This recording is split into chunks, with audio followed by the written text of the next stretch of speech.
사무엘상을 봐나갑니다. 전쟁은 여호와께 속한 것입니다. 사람이 아무리 준비하고 아무리 많은 힘이 있더라도 하나님께서 그 틈을 만드시면 결국 자기들끼리 싸우게 되고 무너지게 됩니다. 이 세상도 마찬가지입니다. 성공하고 싶습니까? 응답받고 싶습니까? 그것에 매이지 마시고 먼저 주님의 나라와 의를 구하시며 주님과 통하는 인생 되시기 바랍니다. 하나님이 여러분을 쓰시는데 물질이 필요하다면, 성공이 필요하다면 물질과 성공을 허락하시는 것입니다. 세상적으로 우리가 살아가지 말고 영적으로 살아가는 축복의 인생 되시기를 주 예수 그리스도 이름으로 축원드립니다. 자, 사무엘상 14장 16절부터 23절을 보도록 하겠습니다. 20절부터 23절을 한 목소리로 합독하고 보도록 하겠습니다. 다 같이 사무엘상 14장 20절부터 23절 합독하겠습니다. 사울과 그와 함께한 모든 백성이 모여 전장에 가서 본즉 블레셋 사람들이 각각 칼로 자기의 동무들을 침으로 크게 혼란하였더라. 전에 블레셋 사람들과 함께하던 히브리 사람이 사방에서 블레셋 사람들과 함께 진영에 들어왔더니 그들이 돌이켜 사울과 요나단과 함께한 이스라엘 사람들과 합하였고 에브라임 산지에 숨었던 이스라엘 모든 사람도 블레셋 사람들이 도망함을 듣고 싸우려 나와서 그들을 추격하였더라. 여호와께서 그날에 이스라엘을 구원하심으로 전쟁이 베다웬을 지나니라. 자, 어제 우리가 뭘 봤냐 그러면 사무엘상 14장 1절부터 15절을 봤습니다. 요나단이 한 자기의 병기던 소년과 함께 블레셋을 공격했는데요. 그래서 승리의 교두보를 마련할 만큼 그곳이 혼란스러워지는 상황이 되어졌습니다. 16절부터 23절 오늘 볼 것은요. 이제 힘을 얻은 이스라엘 군대가 믹마스 전투에서 블레셋에 대하여 이제 승리를 거두게 되는 부분을 기록하고 있습니다. 자, 이 16절부터 20절은 이 베냐민 기브아에 있던 이스라엘의 이 파수꾼이 블레셋의 극도로 혼란 상태에 빠졌음을 파악하고 그래서 사울에게 알리고 사울이 백성들을 이끌고 전장으로 나아가는 부분들을 보여주고 있는데요. 그 부분에 대해서 우리가 조금 한번 이렇게 좀 상세하게 보도록 하겠습니다. 16절, 17절 두 절을 먼저 보겠습니다. 자, 사울의 파수꾼은 사울이 시켰으니까 지금 쳐들어올까 안 올까를 계속 유심히 보면서 블레셋 진영이 어떻게 움직인가를 볼 거 아닙니까? 근데 이 허다한 블레셋 사람들이 막 무너지는 거예요. 그 막 이리저리로 막 흩어지는 게, 왜 저러지라고 생각했을 거겠습니까? 그래서 이 블레셋 이 군대가요, 요나단과 그 소년 두 사람 때문에요. 그리고 또 하나님의 초자연적인 이 역사 때문에 막 우왕좌왕하는 모습을 본 겁니다. 당연히 사울 왕에게 이제 보고를 했겠죠. 그러니까 그 사울은 야 누가 나갔냐, 뭐 어떻게 전쟁에 나간 팀이 있냐라고 이렇게 점호를 해보니까 자기 아들 요나단과 그의 무기를 든 소년 두 사람이 없다는 것을 알게 된 거죠. 자, 그러면서 이제 뭐냐면 이 18절부터 20절은요. 이제 하나님의 뜻이 무엇인가를 묻기 위해서 대제사장 아이야를 지금 이제 불러서 이제 하나님의 길을 가져오라고 합니다. 그래서 마침 걔가 이스라엘 자손과 함께 있었다고 지금 이렇게 성경에 나오거든요. 그래서 이제 야 제사장아 어떠냐? 지금 우리가 나가서 싸우고 이기겠냐? 하나님께 여쭤봐 달라라고 얘기를 했겠죠. 근데요. 그렇게 하려고 딱 이야기를 하려고 하는데 블레셋 사람들의 그것이 진영에서요. 소동이 더욱 심해져 가지고 물을 필요가 없을 만큼 이제 쳐들어가야 되겠구나 생각이 든 겁니다. 그래서 뭐냐면 됐다라고 묻기를 그만둔 거죠. 이게 지금 사울의 한계입니다. 그러니까 보통 사람은 이런 거죠. 도저히 안 될 것 같으면 줄이 말아보는데 자신이 할 수 있을 것 같으면 자기 힘으로 해버리는 겁니다. 여러분, 우리는 끝까지 주님 바라보게 되기 바랍니다.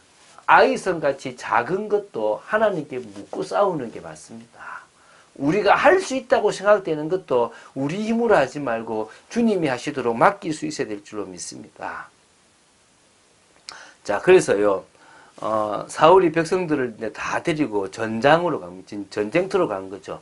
보니까요, 블레셋 사람들이 서로 칼을 들고 막 서로 치고 막 혼란에 빠지고, 야, 이거 뭔 짓이냐. 하나님 우리를 도왔다 싶을 수가 있습니까? 이 블레셋 진영에 있는 백성들은요, 자중질환에 빠진 겁니다. 그래서 이스라엘 백성에게는 큰 기회인 거죠. 하나님께서 블레셋 사람들의 마음에 이 공포심을 심어 서로 죽이게끔 만들어 놨다라고 보시면 되겠죠. 자, 21절, 22절을 보겠습니다. 이 21절은요, 조금 애매한 부분인데요. 전에 블레셋 사람들과 함께 하던 히브리 사람들은 당시 블레셋 사람들에 의해서 징집된 이스라엘 사람들이라고 보시면 될 것 같아요. 다시 말하면 나오잖아요. 전에 블레셋 사람들과 함께 하던 히브리 사람이 이렇게 나오잖아요. 이게 이제 블레셋에 의해서 징집된 사람으로 보면 되는데요. 이들은 블레셋 사람들에 의해서 징집되었기 때문에 이스라엘과의 전쟁에서 출전해가지고 블레셋 군대에 포함돼서 이스라엘에서 대항하여 싸우는 그런 겁니다. 그런데요, 이 블레셋에 불리하게 돌아가고 이 요나단과 그 한 사람 또 하나님의 개입으로 말미암아 막 이 뭐 블레셋에 불리하게 돌아가니까 이제 이스라엘 편에 서게 돼버린 겁니다. 그러니까 내분이 일어나게 된 거죠. 그러니까 칼로 막 싸운 거 아닙니까? 이때 사울과 요나단이 함께한 이스라엘 백성과 합해가지고 거기다가 에브라임 산지에 숨었던 이스라엘까지 사람들까지 다 나와가지고 블레셋을 치기 시작한 겁니다. 그러니까 이제 블레셋 사람들이 이제 공격을 당한 거죠. 가만히 보면 사울 왕이 한 역할이 하나도 없어요. 사울 왕이 한 것은 불신앙하고 있는 거고, 뒤에 보는데요, 엉뚱한 명령만 내려놓은 거예요. 그게 또 다른 문제를 일으키거든요. 근데 사실은 믿음의 사람 요나단 한 사람 때문에 중요한 일이죠. 이 요나단 때문에 나중에 다윗도 참 은혜를 많이 받잖아요. 자, 23절을 보겠는데요. 이 베다웬까지 이제 가게 되는데요. 이 베다웬은요, 사악한 집이라는 것입니다. 베델은 하나님의 집이잖아요. 이 베다웬이라는 것은 우상숭배로 이게 타락하여 경멸하는 뜻에서 저는 사악한 집이라는 뜻으로 베다웬이라고 그러는데요. 그 정도로 그곳에서 우상숭배가 많았겠죠. 정확하게 어딘지는 모르겠는데 블레셋이 진쳤던 믹막스에서 서쪽으로 1km 정도 떨어진 곳이 아닐까라고 추정합니다. 그래서 그까지 막 도망가게 된 거죠. 그래서 이제 자신의 땅으로 가버린 겁니다. 자, 하나님이 하시면요, 싸우지 않아도 이길 수 있고 그 속에 있는 위험 요소를 끄집어내서 이기게끔 만들어 주신다는 겁니다. 그래서 우리는 하나님의 뜻을 끝까지 확인해야 돼요. 지금 사울 왕은요, 이런 걸 잘 못하잖아요. 그리고 우리는요, 확신하고 나가야 됩니다. 사실은 우리가 뭔가 잘할 것 같을 때 내 힘으로 하고 도저히 안 되면 하나님 바라보잖아요. 일반적인 그러지 마시고 늘 언제나 주님 바라보는, 잘 되든 잘 되지 않든 그리고 상관없이 하나님께 묻고 하나님의 인도를 받는 그런 믿음의 삶, 온전한 지혜로운 삶을 살아야 될 줄 믿습니다. 천국의 소망을 가진다. 우리가 교회의 절기나 구약의 절기를 볼 때, 또 구약의 모든 성막이나 그걸 볼 때요, 그리스도로 다 귀결되게 돼 있잖아요. 그리스도의 사역, 그리스도의 은혜, 이걸로 귀결되거든요. 우리가 그리스도와 관계되어 있는 모든 것을 보면서 우리에게 올바른 믿음과 올바른 신앙, 그리고 올바른 소망을 가지고 있고 올바른 방향으로 올바른 힘을 가지고 나아간다. 그것만큼 중요한 일이 되겠습니까? 우리는 누구보다도 천국의 소망을 가지고 살아가는 겁니다. 이 초막절이라 그랬어요. 이 이스라엘 백성들은요, 초막을 치고 거기서요 살거든요. 우리 조상들이 출애굽해서 여기에서 가나안 오기 전까지 살았다. 우리도 여기 살아보자. 그리고 우리는 이제 뭘 바란다? 천국을 바란다. 이게 수장절이거든요.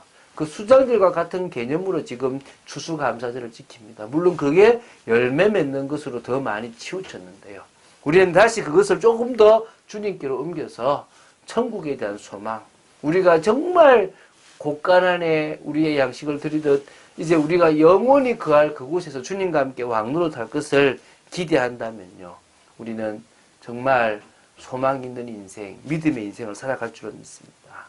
주님은 우리와 함께하는 위드 부르셨죠. 우리 삶 속에 임마누엘을 주십니다. 이제는 우리가 성도들이 삶 속에서 원내에서 되는 축복을 누리게 된다면요, 정말 우리는 현장을 바꿀 수 있는 참된 하나님의 역사를 보게 될 줄로 믿습니다. 그렇잖아요. 요나단 한 사람의 믿음의 고백과 그 헌신이 이스라엘의 그 위기를요, 바꿔버렸습니다. 오늘 우리의 작은 믿음과 헌신이 이런 축복을 우리의 삶에, 우리 교회에, 우리 가정에 누리게 할 줄로 믿습니다. 속지 마시기 바랍니다. 끝까지 믿음으로 나아가는 여러분 되시기를, 하나님이 주시는 그 은혜 속에 있는 여러분 되시기를 주 예수 그리스도 이름으로 축원드립니다. 주는 그리스도시요 살아계신 하나님의 아들이심을 고백합니다.